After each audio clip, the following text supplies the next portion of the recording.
Hi guys, welcome to this video on skill related components of fitness. Let's get started.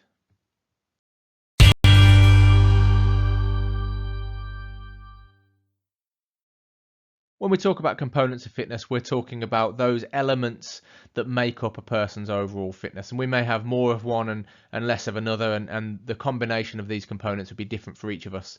But essentially, we usually categorize components of fitness into two groups, two categories or classifications.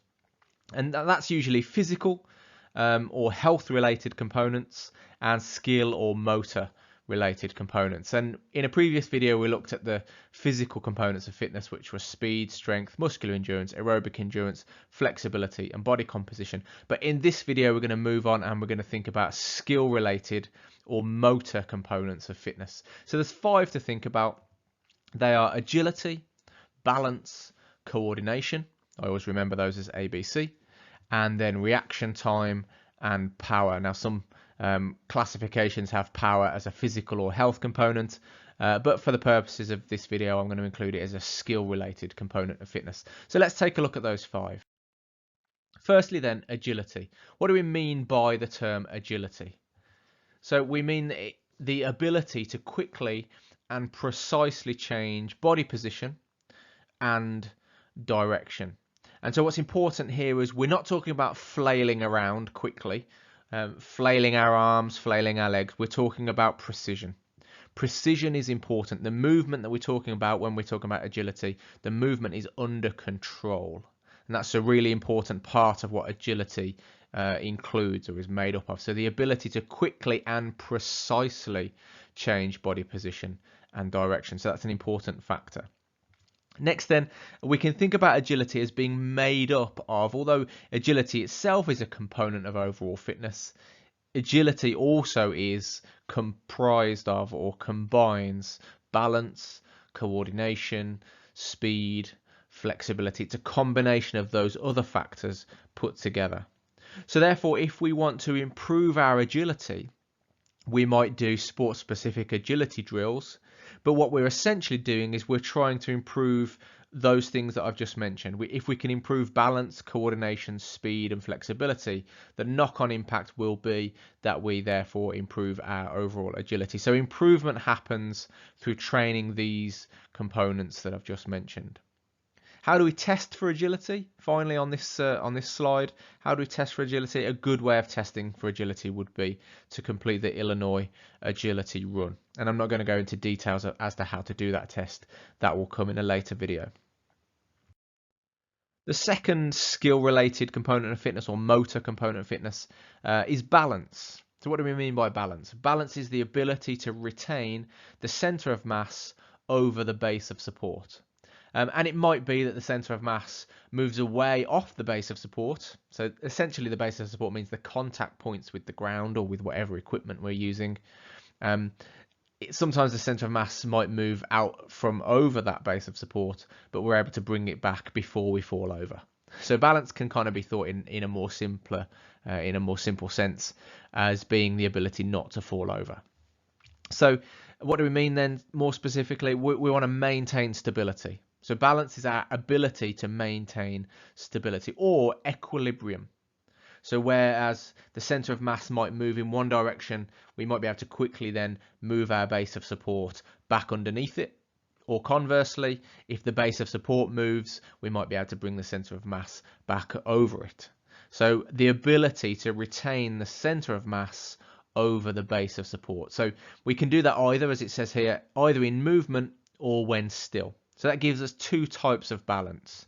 The first type is static balance, where we're not moving and we're trying as best as we can, whilst not moving, to maintain our center of mass over the base of support, so the contact point with the ground or with the equipment. We want to keep our center of mass still so that it stays over the base of support. That's static balance. Gymnastic holds would be a good example. Handstand would be a really good example. So we're in a handstand, but we're not tipping or falling over. That's a static balance. But we can also have dynamic balance. So dynamic balance is an example of where the center of mass might move off the base of support, but we would then immediately move our base of support in order to put the center of mass, or put the base of support back under the center of mass. Or as I've just said, vice versa, the base of support itself might move to account for momentum, angular momentum, and so on. So static balance, dynamic balance, basically both of those are two different ways, whether we're moving or whether we're still, that we retain the center of mass over the base of support. And essentially this relies on our proprioceptive sense, our ability to sense when our body is moving in and through space, and the points at which we might end up tipping over or falling over.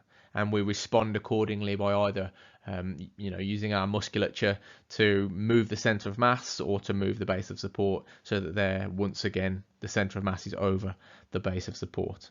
There's various different ways we can test for balance. Perhaps the most commonly known is the standing stalk test. Again, I'm not going to go into detail on how to do the test. That will come in a later video.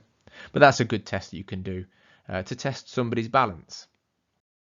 Next then is the skill-related component or motor component called coordination.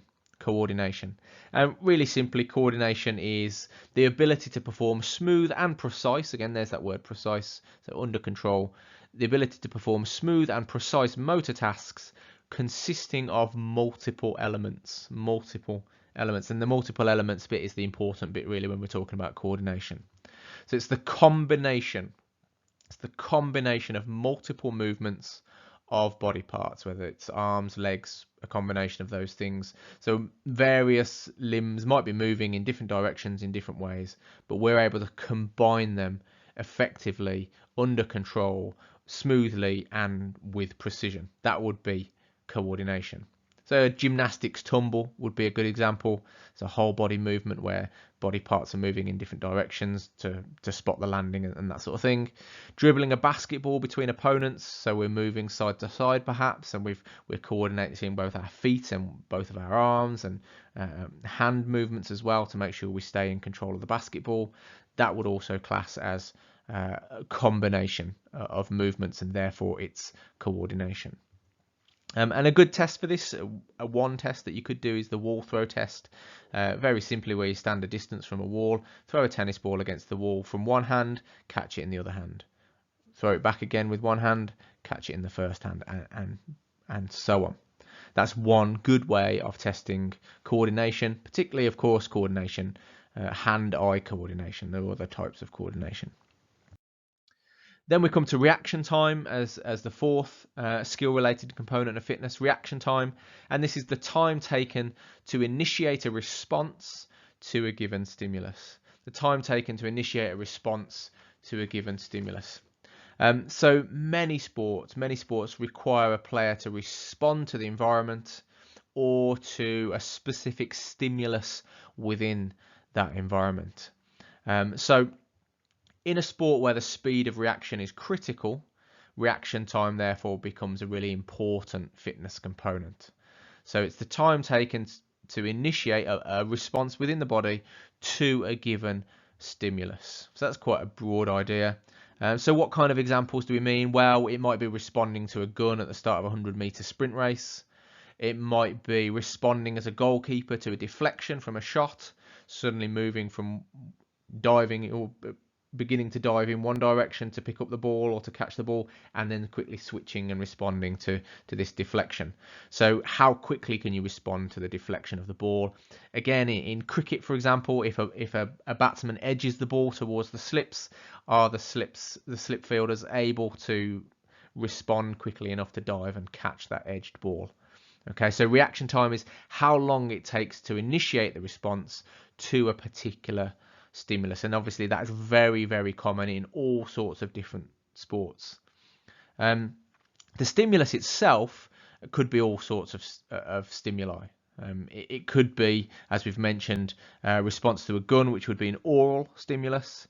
It could be response to a deflection or an edged ball, which would be a visual stimulus, and there's other kinds, touch and so on.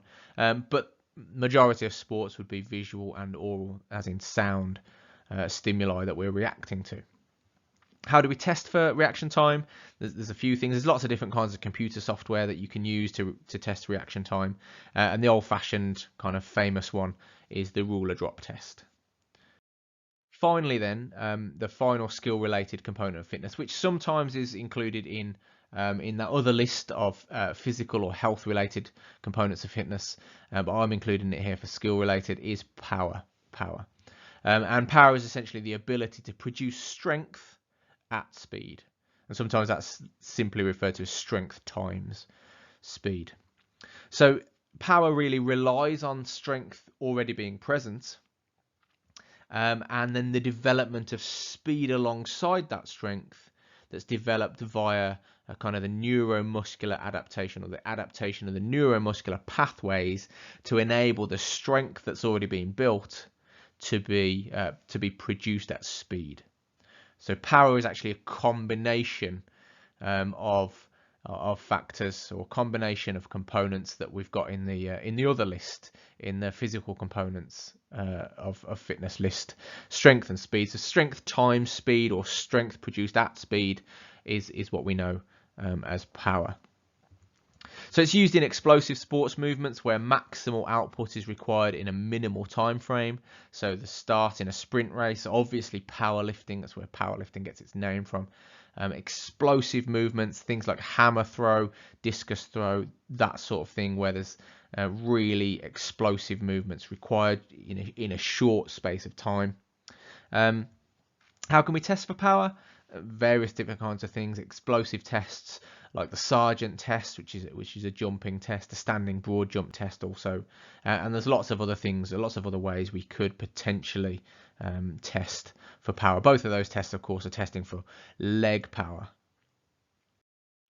So that's it for components of fitness under the skill related or motor components of fitness heading. We've looked at agility, balance, coordination, reaction time, and power. Don't forget to like the video. Don't forget to subscribe, hit the notification icon so you get notified every time I upload new videos. That's it for now. Take care. See you in the next video.